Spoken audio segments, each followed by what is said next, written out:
صداها چی از خودت در میاری؟ بابا اذیتم نکن، من خیلی ناراحت و افسرده شدم. چرا ناراحت و افسرده شدی؟ بابا من کات کردم. چیکار کردی؟ کات کردی؟ نفر شبیه کونه مرغه. کی با تو رفیق بشه که بخواد کات کنه؟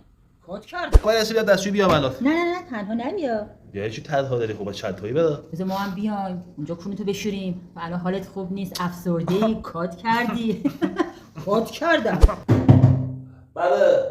دیگه کات کردن قویه. زودتر کاتش کن بیاد بیرون کار داری. میوه میدی به من؟ آره پسرم، الان تو بشقاب برات کات میکنم میارم. چه می‌کنی؟ دارم گوشت رو کات میکنم پسرم.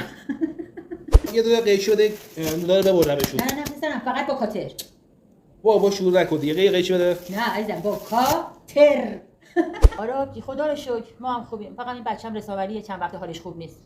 جان هیچ افسردگی گرفته. اومده میگه مامان کات کردم. کاتری بیا نهار حاضره. کات کردم. ولی کجا رفتی؟ داشتیم می‌خندیدیم خود دور هم.